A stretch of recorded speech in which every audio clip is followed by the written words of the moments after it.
My name's Adam Monaco and I'm the Financial Controller for Hi-Tech Oils. With our national capacity, we can now service Australian companies nationwide. Of late, we have now expanded into the New Zealand market. Here at Hi-Tech Oils, we receive premium base oils and premium additive packs. Together, with our highly trained staff, we manufacture over 500 premium quality products. Hi-Tech Oils is Australian made and Australian owned.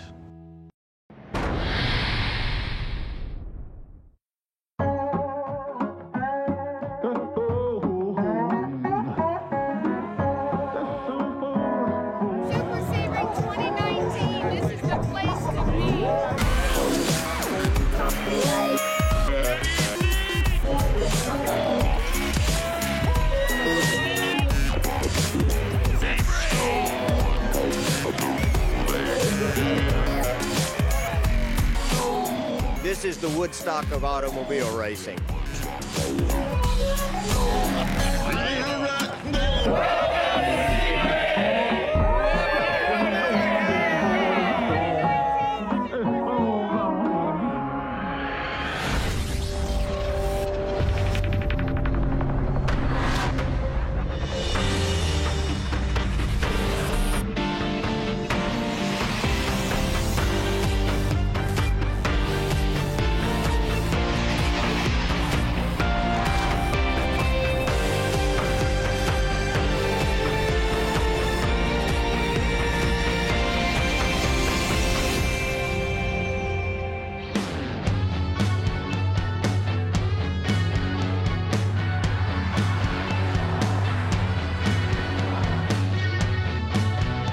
Sebring in Central Florida's Highlands is renowned as one of the world's toughest racetracks, along with Le Mans and Daytona.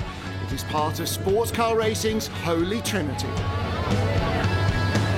So sick, baby. Here we go. Sebring, baby. Let's go. Go Ford.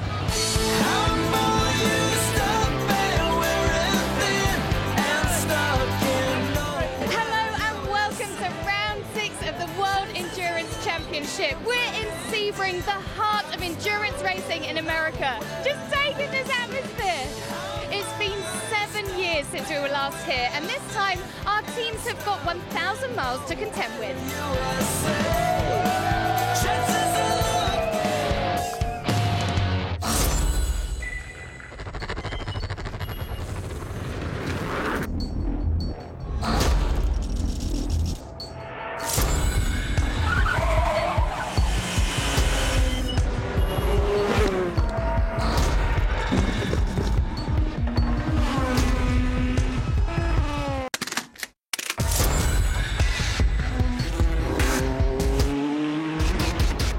Great to have the opportunity to come to Sebring, and you know, we don't need fancy garages, we don't need all those kind of things. I think we need to race in the right places.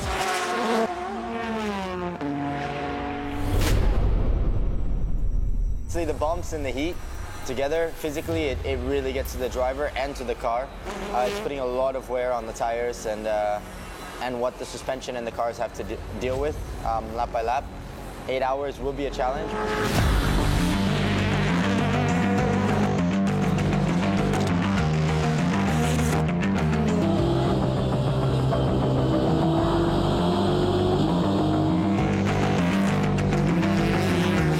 The race weekend starts, the fans flood the entire pit lane, they flood the paddock area, and it's just, that energy is infectious for us as drivers, just pumping us up to go out and put on a good show.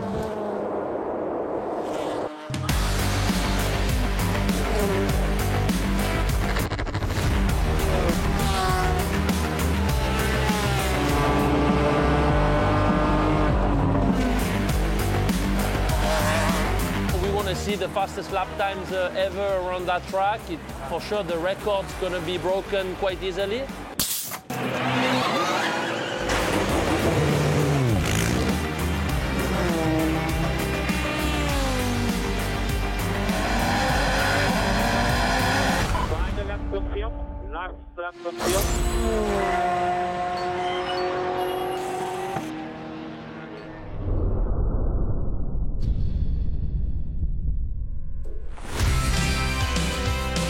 Welcome to Sebring! the dedicated US sports car fans, this rare opportunity to catch some of the world's best racers on their doorstep is not to be missed. Can you find a tougher track than this? And then to go 12 hours, and then we're going to do WEC, and then the IMSA cars. It just beats them up. So if you're going to watch racing, this is the place to be.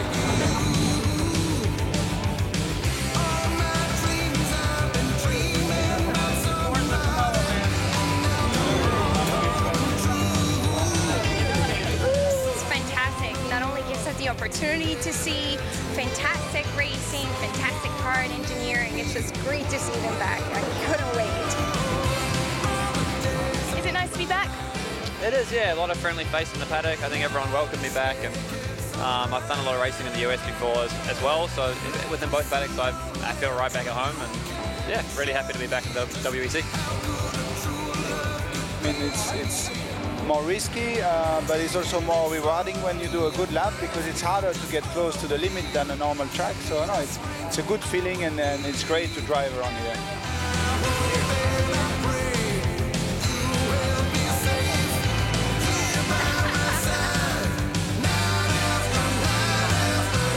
This is known as the Mardi Gras of motorsports, the Woodstock of motorsport.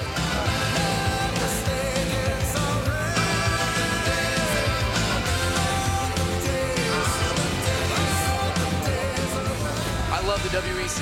WEC is extraordinary.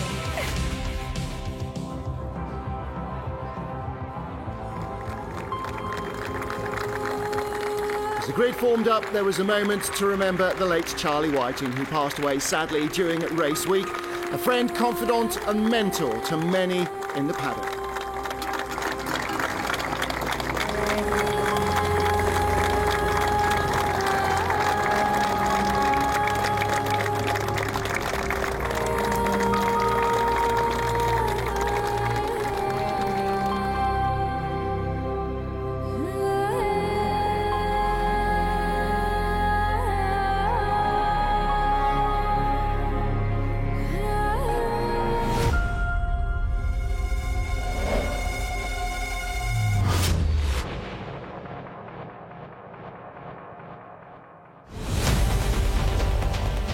Racing in the US always has a unique atmosphere, and with nearly 200,000 fans jammed into Sebring Raceway, the grid was opened to allow them to see the final moments before the World Endurance Race at close quarters. How are you, man?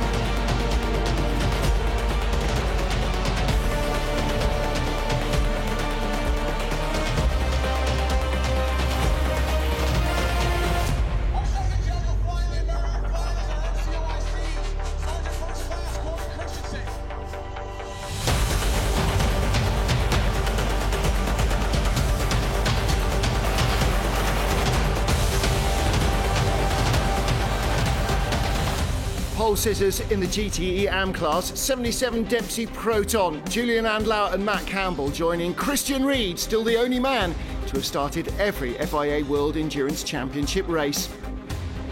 Porsche was also dominant in qualifying in the GTE Pro class. Pole position going to Michael Christensen and Kevin Estre. They were hoping for good conditions for the race.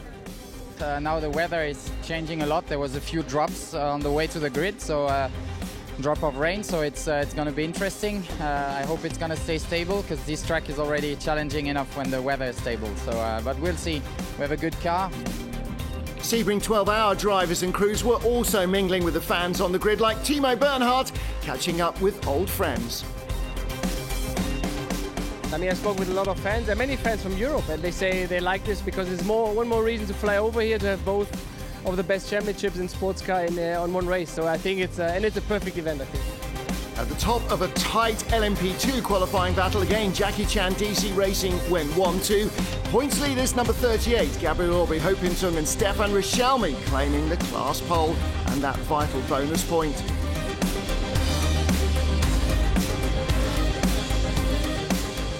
In the LMP1 battle, it was Rebellion who had the upper hand over SMP, and Dragon Speed, the number 3 car, third fastest in qualifying the best non-hybrid, but Toyota dominated the front row, crushing the old track record set back in 2012 with the number 8 car poised on pole. The fact that we have lots of concrete here is very bumpy and not easy. It's difficult for the cars, difficult for the drivers, so it's up to us now to do the best we can with that, you know.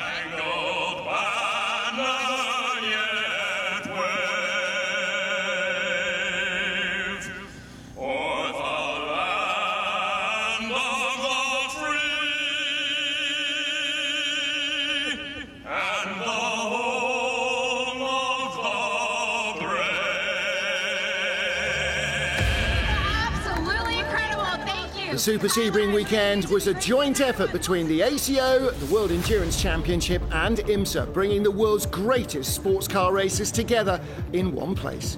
The cooperation between the World Endurance Championship, the ACO, the FIA, IMSA, and most especially the track staff here, could not say enough good things about that. The way it's come together, I think, speaks volumes. Two fantastic races on the same weekend. We have just to enjoy and just to see the face of the fan, of the drivers, of the team. This is the only satisfaction we are looking for, definitely. So it's a great satisfaction. And just for the memory, we launched the WEC here 7 years ago. So you feel like back at home, and it's really a big pleasure, just big satisfaction. Wonderful, thanks very much. So all that's left now is for our Grand Marshal, Mr. Alan McNish, to wave the flag.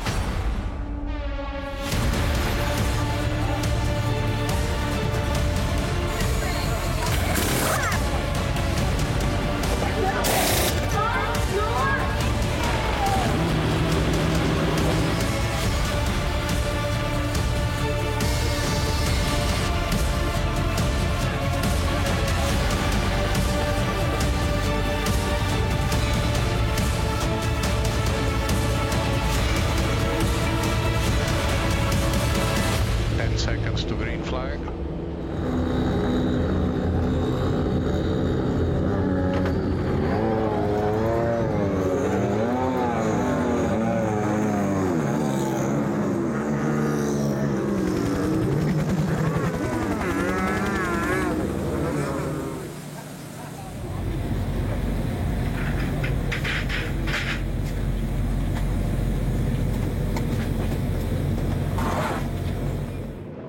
Lights out on the safety car, cars rolling under the bridge onto the front straight. We are ready for the 1,000 miles of Sebring to get underway. Toyota 1-2, the number 8 car, pacing the field, then Rebellion versus SMP and LMP1. The flag waves, the 1,000 miles of Sebring is underway. The inside line for the number 8 Toyota, and a run to the first corner means they will keep the lead. Rebellion's number 3 car staying in third place, and the Jackie Chan DC Racing cars side by side for the lead of LMP2. 37 making a move up the inside. You can see it from Nico Lapierre. Change of the lead immediately, halfway round the first couple of corners in the GT categories. In GTE Pro and in AM, everybody looking to make a fast move. Ben Hanley in the white Dragon Speed car, battle for 6 with Bruno Senna in the number 1 Rebellion. Had the inside line down into turn 17, and Bruno had to give way, so Dragon Speed move up a spot. They had problems in qualifying, and they weren't alone. Racing Team Netherlands starting at the back of the field along with the 97 Aston Martin.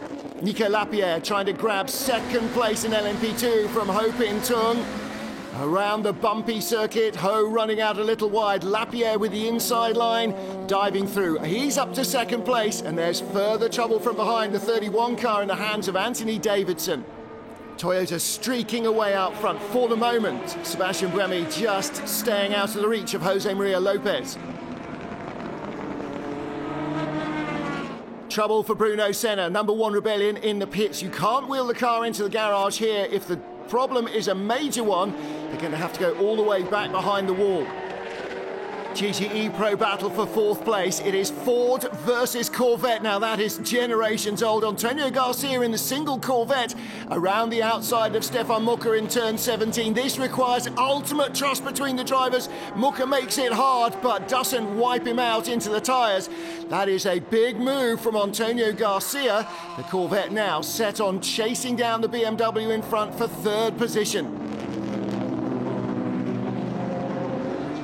Battle for 8th place in the GTE Pro class. Here comes the Aston Martin, that's Niki team. Closing in on the red Ferrari of Davide Rigon. Ferrari lacking pace early in the race. Looking back from the 91 Porsche. Looks like the Aston's trying to do a Garcia go outside. Now he cuts to the inside in turn 17, but there's trouble behind. There are LMP1 cars coming. And that is Vitaly Petrov in the SMP car. Right behind him is Ben Hanley. And look at the Aston. He's squeezing by the Ferrari. Top end speed has the advantage. And Ben Hanley losing out a little bit. Well, watch as the SMP car goes through. And then Hanley doesn't have enough room to lunge the Aston Martin down into turn 1. He thinks about it and then realises the door will close. More Aston pressure for Davide Rigon. This is Alex Lynn, who started on the final row of the grid after they had an electronic issue in qualifying that prevented them from doing 2 driver runs. But he has got race pace that the Ferrari can't match. He just arrives and drives right by. It's going to be a long race for Ferrari unless they can manage their hopes against this track. Change for Dempsey Proton. The 88 car has now moved up to 3rd place ahead of 77. And that was not a free pass, that was an attack. So the 2 cars battling for supremacy. Battle for 5th position, Vitaly Petrov with Ben Hanley right behind him now. And this has been going on for several laps. The gap grows and shrinks in traffic. Right now they've got half a lap in front of them with very few cars. A chance for Hanley to attack. LMP2 battle for 2nd place. The car's bouncing all over the racetrack. Look on board with Nico Lapierre. The concrete here laid in 1941 as a US bomber base, and it is still the racing surface. Number 8 Toyota in traffic. GT and LMP2 cars in front and trying to thread the eye of a needle. The team reckon they're going to be passing around 100 cars an hour. Early pit stop for Dragon Speed's 31 car. Shed a wheel in free practice. Anthony Davidson is back in. Is that a vibration? Problem 2 for 38. Now this car back into the pits. Again, not a scheduled stop. And they are attaching something inside the car or reattaching it. It looks as though they've got an electronic issue. Corvette under pressure from Ford and BMW. 3 wide, almost going into turn 1. The Corvette is starting to lose ground. 66 Ford goes by, so too does the 81 BMW. There's a Porsche lining up behind. Early in the stints, the Corvette was marching up the field, and now it's, like the Ferraris, is sagging down the GTE Pro order. Antonio Garcia lost 2 spots in 1 corner there, and he's got 3 more cars running quicker than him right behind. Stefan Mucker with Martin Tomczyk in the BMW right behind. Tomczyk having a big lunge down the inside. And through he goes, but there's contact. So Mucker trying to cut back underneath the BMW. One of them has lost some aerodynamic bodywork. And with a long 8-hour, 1,000-mile race, you don't want to be damaging the car this early in the proceedings. It can be a long race otherwise with an out-of-balance machine. BMW versus Ford for 2nd place. Harry Tincknell in front of us. Kevin Estre just a 1.5 seconds up the road. You can see him around the corner of the Ford. Look at the BMW really pouring on the power. Just drives around the outside of Harry Tincknell. Fantastic move up into 2nd place. And the Porsche will not necessarily be safe from attack either. Both BMWs now showing pace that they didn't have early in the race. Driving on their tyre grip early on, and now exploiting fresher rubber wear. From the back of the grid, the Yellow Racing Team Netherlands LMP2 car that started last, Nick de Vries, the young Dutchman, now chasing down Pierre Thirier for 2nd in LMP2, but not without a moment's trouble getting around the AM-Class Project 1 Porsche. Battles everywhere you look in the GTE Pro class. And the BMW that jumped the Ford a couple of laps ago is now jumping Kevin Estre's pole-sitting Porsche for the lead. Augusto Farfus having a great run in the BMW. We have a new GTE Pro class leader for the very first time. Michael Christensen, Estre's teammate, doesn't look impressed. 2nd place has changed in LMP2. Nick de Vries from last almost to 1st in class.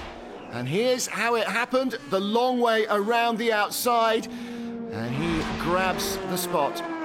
Wholesale pit stops for the GT classes, AM and Pro. Third, fourth and fifth coming in, both Fords together, and everybody will be single stinting their tyres and drivers. Temperature 32 degrees of air temperature, 56 of track temperature at the start, punishing for driver and tyres and for the car cooling systems as well. And it's here, even in a race this long, that races can be won or lost. The drivers may get a rest, but the hard work pit crew will be swaddled in their fireproofs all day long. Out goes Andy Priaulx. Out goes Billy Johnson, both Fords ahead of the BMW that was between them as they came into the pit lane. And it's that kind of sharp pit work from Ford that may well cycle the 67 cars to the top of the pile when the front runners come in for their stops. So great work by the crew, and they will need to be on their mettle every time the cars appear. Leaders are in, 82 BMW and 92 Porsche. Estre straps in Christensen, and a hot Augusto Farfus is with Louise Beckett. I knew with this temperature it was all about tire management, and that's how I started the race. Pretty much just looking out for my tires, and I could see the guys in front a little bit over pushing.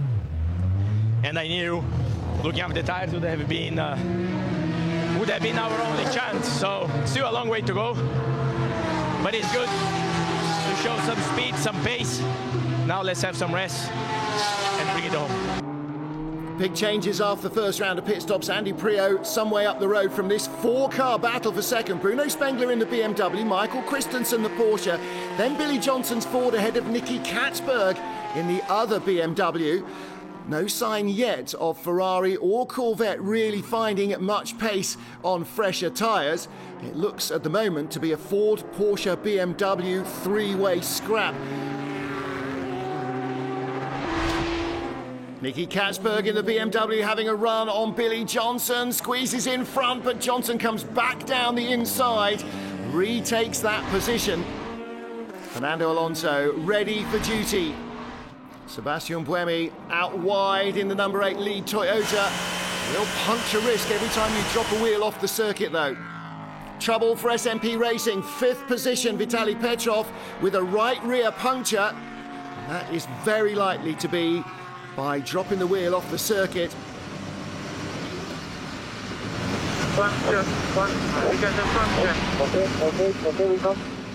Petrov crawls back. Let's take a look at how it happened.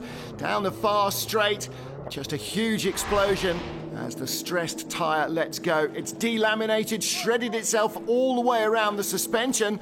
The team having to remove the rear bodywork to try and cut away all that metal. Fernando Alonso ready to get back into the fray. Number 8 car will retain its lead. Number 7 temporarily taking the advantage, but half a lap behind as Alonso is ready to go.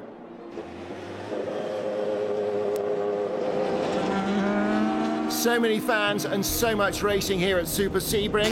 With 2 race weekends jammed into one, the fans are ready for action. Alan Manish and Louise Beckett heading down to the famous Turn 10 crowd to catch up with old friends. From that lane to where the marshal's supposed to. These guys have been coming here since the early 90s and camping out and growing, and Alan, that's what it's all about here at Sebring, isn't it? I mean, look at the structure even. The first time I came here, Louise, was 1997, and it was just a place full of passion. It's an old school circuit, and it's got an old school feel about it. But the thing that really makes it special, and it is extra special, is the fans. They're all around the circuit. They've been piling in since Wednesday morning and preparing their own grandstands, preparing their own facility. And as you say, Turn 10 Club is probably the most memorable one, and these guys live it every single year. It's just such a special vibe here, isn't it? It's sensational, actually, because it's all about racing, but that actually is just the reason to meet up as well. And this weekend they've got some special racing going on, but they've got a real friendship, and it's that association that I think us, I've got to be honest, in the paddock sometimes forget, and we should remember that their fans are a huge, huge part of what makes the WEC special.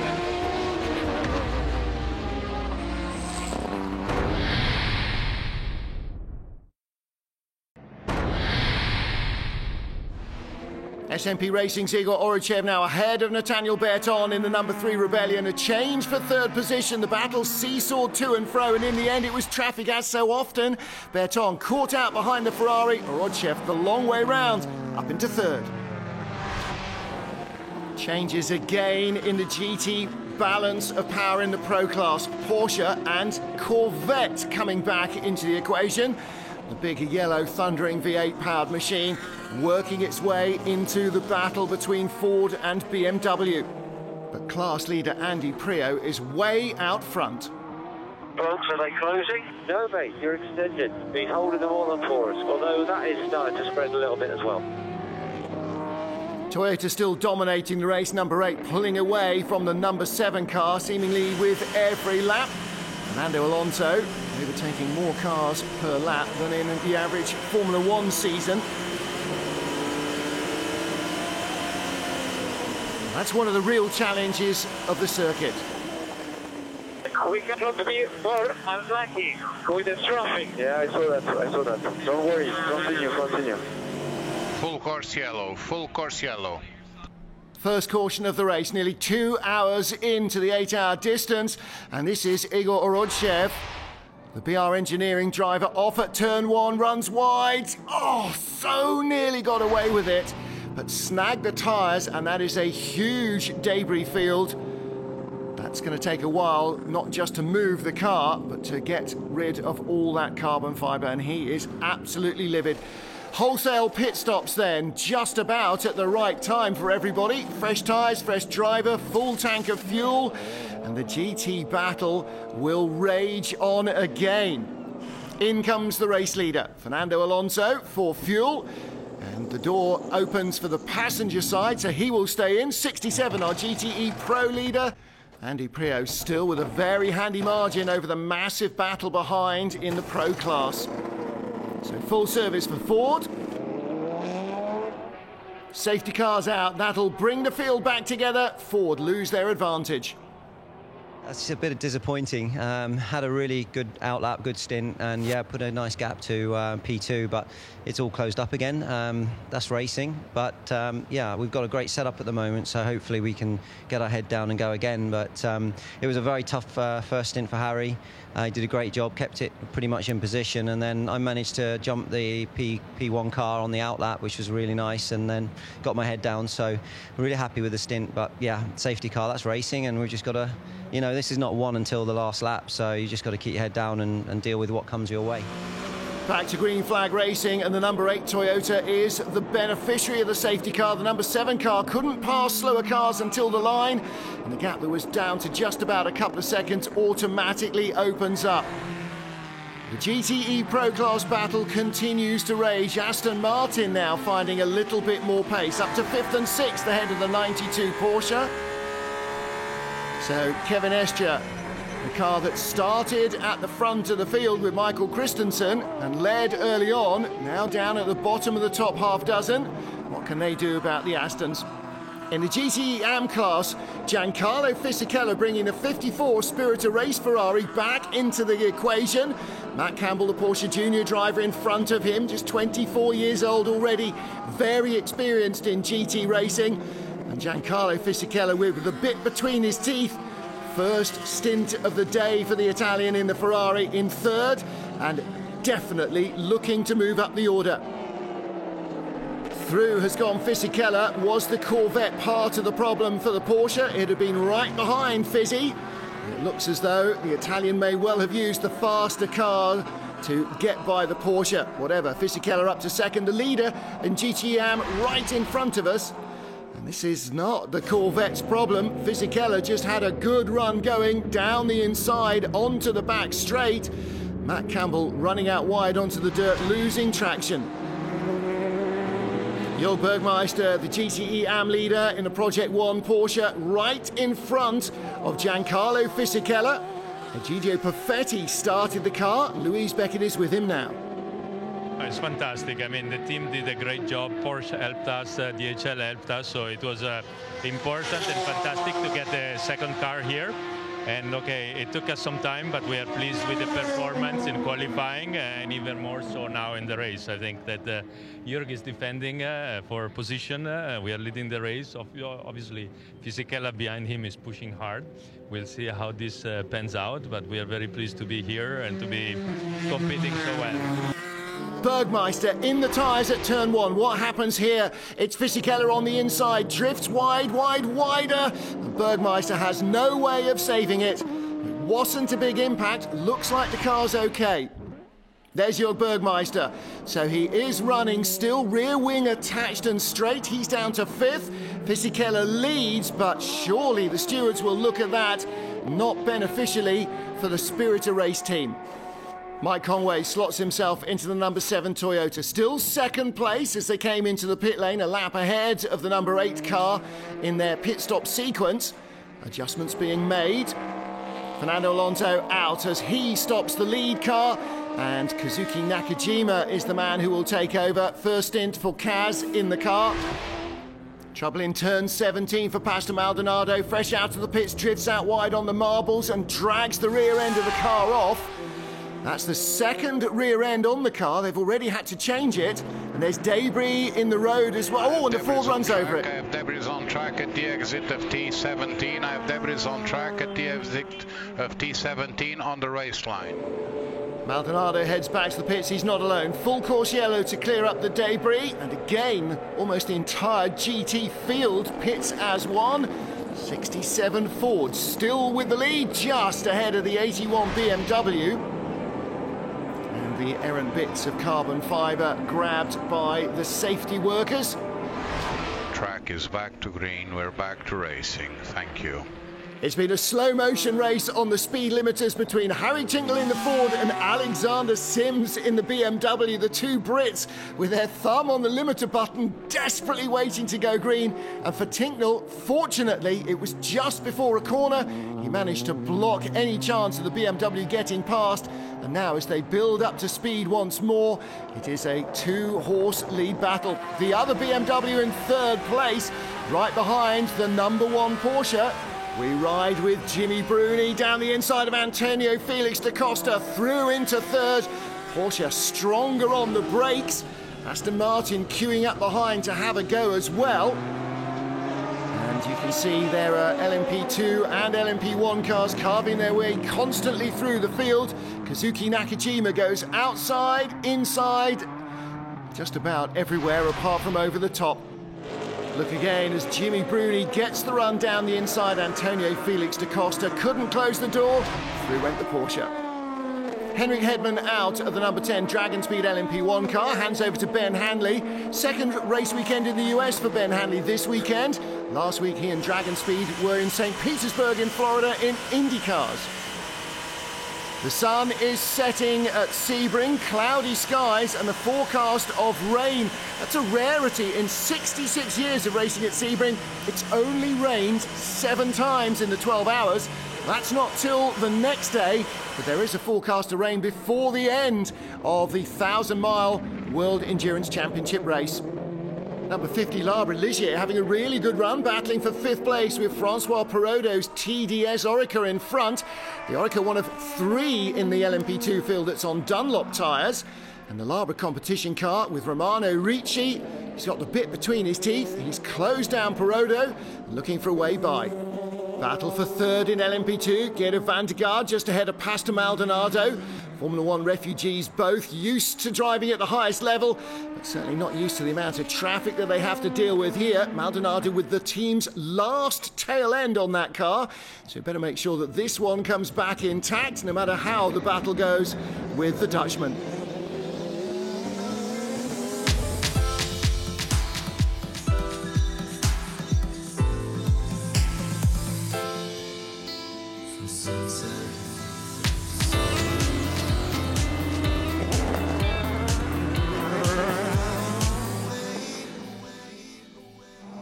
As the sun sinks, the air temperatures drop, so has the track temperature, and that's affected the balance of the cars along with the engineering of the crews. Look at this, Aston Martin in 2nd place, Nicky Team battling with Alexander Sims BMW. Sims got by, and Team holds the inside line all the way through to retake the spot. Aston Martin looking stronger than at any stage in the race as we approach the halfway mark. Around 4 hours of daylight from the 4 p.m. start. If it goes all the way to midnight, 4 hours of the race will be in darkness. May not just be the GT cars that are feeling the effects of the cool air. Number 7 Toyota is closing in on the race leaders. I think the pit stop, the other guys have lost a little bit. But yeah, it's been a very tight fight, and yeah, mainly traffic is the main player today. It depends how much risk you want to take, and it's very hard over here. So yeah, it's still a long race ahead. We see, you know, hopefully we can bring both cars safe home, and let's see what happens. Into the pits comes the leader as the GT Pro pit stops continue, cycling through the order. 91 Porsche got to the top. Jimmy Bruni hands over to teammate Richard Lietz. And they're in a race to get ahead of this battle. Darren Turner and Kevin Estre, their sister Porsche car, coming down the straight. There's Richard Lietz coming out of the pit lane.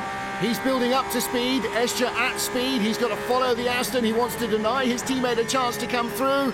Oh, it's close between the two of them, but you're never going to win a race if you don't beat your own teammate first. And through he goes. Christensen watching with anticipation. Toyota 1-2 from Rebellion. Jackie Chan DC Racing comfortably leading in the LMP2 category. In GTE Pro, it's still anybody's battle with Aston Martin in front as the pit stops cycle through. Aston Martin also leading in the AM category at the halfway mark, 4 hours into the 1,000 miles of Sebring. The 98 car ahead of a brace of Porsches and Ferraris.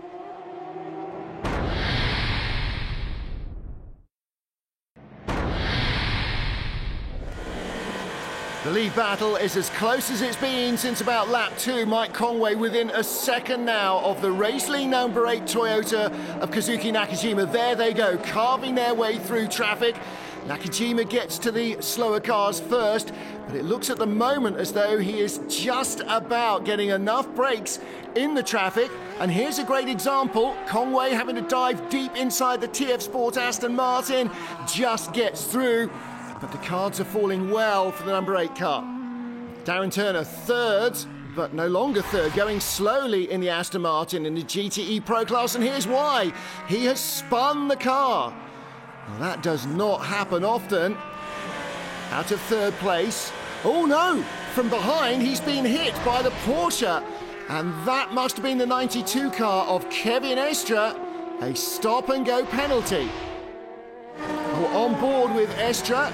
There's Darren Turner right in front. Estre tries to cut back, gets on the throttle, cuts back again. Oh, and just a fractional misjudgment. Turner gets knocked into a spin, and the penalty is applied to the 92 car. They take their medicine immediately. Stop, go, back in the race. Still a race to win and barely half distance. Trouble for the number 1 Rebellion car. This is Matthias Besch. They've had gear selector issues. They've been in and out of the pit lane, and he's now stranded on the curbs. Right on board, listen. Well, looks like he carried a bit too much speed in. No downshifting. Has he got a box full of neutrals? Now trying to turn himself around. And can't donut the car. Traction. Oh my goodness, that's the Toyota. And more cars just missing him. Matthias Besch struggling to get the Rebellion going again. What we're seeing here, this is Jose Maria Lopez inside the TF Sport Aston. Oh, bounces over the curbs, but was there contact with the Aston Martin as well? 7 in the pits. Rear end change. Now they've not just changed the rear wing section for balance, but they've changed the engine cover, so there must have been contact. There were tyre marks on the side of it. Looks like both cars just about got away with that, and Matthias Besch in trouble. He's in the wall. Now the engine is fired up. Is there right rear damage? This car in all sorts of trouble. Let's take a look here. Oh my goodness! Just misses one of the AM class Ferraris as he goes straight across the corner. Oh, in all sorts of trouble. Couldn't get the car stopped again. Car 1 is going to be pushed to his tent. Car 1 is going to be pushed down the pit lane towards its tent. Well, they've already lost a whole heap of time, and this really is going to cost them any chance of a good finish. Behind the wall it goes. Number 1 may not reappear. This is a replay from the number 8 race-leading Toyota on the grass, trying to go around the outside of Renger van der Zande in the number 10 Dragon Speed LMP1 car. And when you're making so many passes in traffic in the darkness, the danger is ever present. Toyota got away with that one by the skin of its teeth, but every time you pass a car, you are taking some sort of a chance. Replay of Vitaly Petrov in turn 1, hits the bumps in the wrong position, loops the SMP Racing car around. Looks like there's no damage done. New teammate for him this weekend. It's a familiar face. It's Brendan Hartley. Yeah, I mean, I kept it clean and tidy. We lost a lot of time at the start of the race when Vitaly had a puncture. So yeah, we're coming back, but you know, to get a result now, we're relying on someone else to have a problem. So we're keeping it clean and just trying to get to the end. But yeah, it was pretty hot in the car, and yeah, I'm just recovering, getting ready for the next stint, and also for tomorrow because I've got another one tomorrow. Little over 3 hours left here at Sebring. 8 hours is the maximum time. We're not going to make the 1,000-mile distance now because the safety car and full course cautions. Renger van der Zande back in the number 10 Dragon Speed car. Henrik Hedman complained that the car was difficult to shift during his stint, but he still has done a great job. Leaders in LMP2 are in. Will Stevens walks away from the car, and fellow new boy David Heinemeier Hansen takes over at Jackie Chan DC Racing. This is the car the All-Malaysian crew drove up to Christmas. 67 in the pits as well. GTE Pro Class leading Ford, still with a slender advantage at the front of the field. Third driver in that car, Jonathan Bomarito, joining Harry Tincknell and Andy Priaulx. Sebastian Buemi staying in, double stinting the race-leading number 8 Toyota, clearing tyre debris out of all the ducts. And there's Fernando Alonso. Race going well for them so far. Sebastian Buemi leading in the number 8. Heinemeier Hansen, 37 Jackie Chan DC Racing on top in LMP2. 67 Ford and 77 Dempsey Proton Porsche are leading the GTE classes.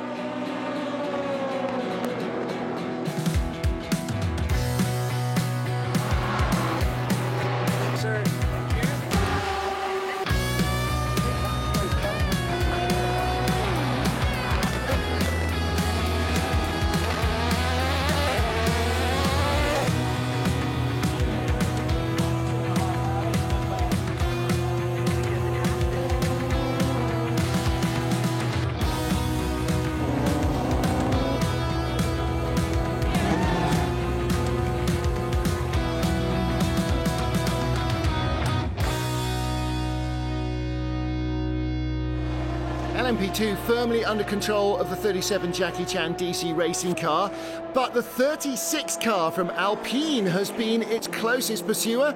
Nico Lapierre handing the car over to Andre Negrão. Louise Beckett down in the pit lane. Let's catch up with Lapierre, see how their race has been going.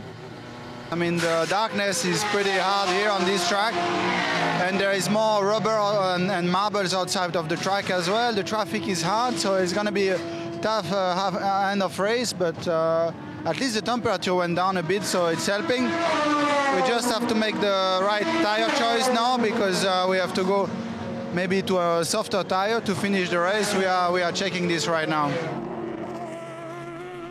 The balance of power is changing subtly in the GTE Pro Class. Jonathan Bomarito, the leader, has been caught by the BMW.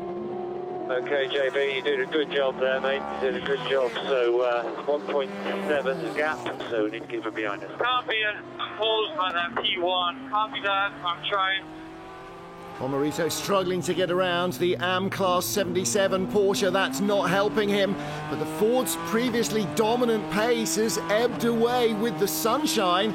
And now the BMW looks like the strongest car on the track. Martin Tomczyk right behind in the 81 BMW. They're running a slightly different strategy. They fueled at different times to the Ford and Porsches, but right now, lower fuel level or not, Martin Tomczyk goes the long way, the brave way around the outside in turn 17. And for the first time in a long while, Ford no longer leads in GTE Pro. Pit stop for Jonathan Bomarito. Harry Tincknell takes over. Now, are they going to be able to chase the changing track conditions with tyre compound or tyre pressures? Fresh tyres going on for the West Country driver. Porsche in as well. Jimmy Bruni hands over to his teammate Richard Lietz. 91 Porsche came in as the race leader, looking increasingly competitive against the Ford and BMW battle. Toyota number 8 out front still, as it has been from the moment the race went green at the start. Apart from when it's been in the pit lane, there have been a few near misses, probably a lot more than the cameras have picked up as well for the drivers, but they've managed to avoid contact, and that's their big advantage over their teammates. An hour into the race, Ferrari were 10th and 11th of 11 cars in the GTE Pro class. Now, conditions and the car balance are coming towards them. James Calado keeping himself clear of Kevin Estra's Porsche that was an early race leader. In the pits, the number 3 Rebellion from 3rd place. The sister car number 1 in the garage and out of the race. As we approach the final hour here in Sebring, looks like they've got a lot of debris to be cleaned off and more problems perhaps with the electronics inside that passenger door. And that allows a change for 3rd. The number 11 SMP racing car that had that big spin with Vitaly Petrov is back in front. Mikhail Alishin in 3rd place. Wet track. The track has just been declared a wet track. A little over half an hour remaining. The first spots of rain that increase with severity. Rain had been forecast for late in the race. It had been raining heavily in southern Florida. And now it arrives here at Sebring, and immediately everybody on slicks is in all sorts of trouble. Andy Priaulx skating out wide, and this triggers a wholesale run to the pits. LMP2 leader is in, one of only 3 cars in the field on Dunlop tyres. And full grooved wet weather tyres. No, intermediates. They're going to gamble that the rain does not get heavier. Another car off, and that's the Labre competition Ligier. Leaders are in for Toyota. Will they gamble? No, surely they're going to play safe. It does look as though intermediates are going on. The rain at the moment is light, but it does look like it's getting heavier. The rain increasing here at Sebring. Inside the final 20 minutes, BMW making a last pit stop, but they will have to do fuel as well. It's not just tyres for them, and this could really affect the race. The leader is in and down, but the Porsche is gone first. The fuel has changed the balance of power. Porsche 91 leads from the 81 BMW with just a quarter of an hour of wet racing remaining. What a grandstand finale this could be in GTE. Both Toyotas back on pit roads. They're changing from intermediates to full wet weather tyres, the number 7 and the number 8. Nobody can catch them. All they can do now is throw the cars off the road and lose the 1-2. And the GTE AM leader shows just how slippery it is. Drifting out wide. And he's not the only one. This is why they've come in for wets. This is the number 8 Toyota off the road on Inters. And that is Loic Duval in the barriers. And hard in the barriers in the Oreca. The TDS car is buried in. You can see how much he's moved the tyres. Safety car is out. And this surely is going to be the end of the race. The safety car picks up the race leader. The rain is now steaming down. And the TDS car is out of the race. Kazuki Nakajima, the leader in LMP1. Will Stevens for Jackie Chan in LMP2. Jimmy Bruni's Porsche in GTE Pro. And Matt Campbell's Porsche in GTE AM. Safety car will put out his lights at turn 10 as foreseen. Cars will not overtake and take the checkered flag.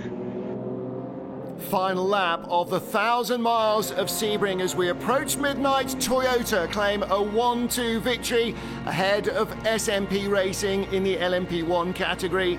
The number 8 car wins again, breaking a run of success for its sister car. The championship leaders extend their advantage here in North America. Yeah, on the start finish straight, I couldn't even go flat. flat out because the car was doing like this. So it was really tricky even just to bring the car home. So I'm really happy to come back here with no damage on the car. And yeah, the win is like a bonus for us. Keeping out of trouble, sharp pit work and great speed from Richard Leeds and Jimmy Bruni. Could have been a battle royal at the end, but they ended up on top of the podium for the very first time together. Richard took the start and it was just getting there, closer. And after the last 3 hours we were P2, get closer to BMW, and it was very good. I'm very happy. I think it's a great team effort. Great for Porsche, for Manthey, for me and Richie. It's amazing. It was too long. Now we are back. Jackie Chan DC Racing's number 37 car dominated LMP2 with a brand new lineup. David Heinemeier Hansen, Will Stevens, and first-time sports car racer Jordan King. A dream debut for the trio. Christian Ried was a winner in the first ever FIA World Endurance Championship race in Sebring in 2012. He wins again with a 77 Dempsey Proton car, and he's competed in every race in between.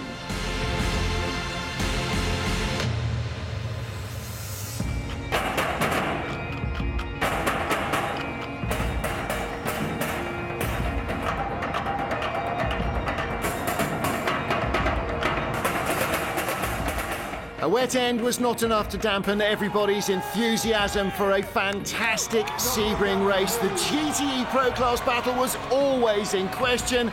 Porsche grabbing it at the finale to lead the championship standings now by 100 points over Ferrari.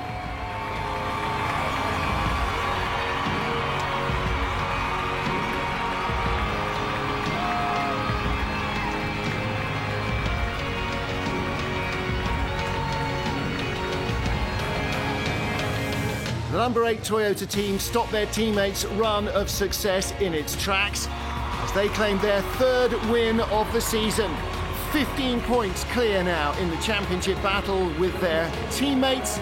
There are still 65 points on offer in Spa and Le Mans at the end of the FIA World Endurance Championship Super Season. None of our points leaders are yet anything like home and dry.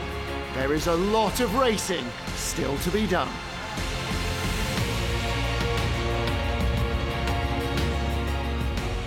Toyota Gazoo Racing 1-2 ahead of SMP. Jackie Chan's LMP2 winning car almost making it onto the podium. Porsche grabbing the win in the final moments from BMW in GTE Pro. And in GTE Am, Porsche also on top of the pile. And despite the car-breaking nature of the Sebring International Raceway, only 4 cars failed to make it to the finish.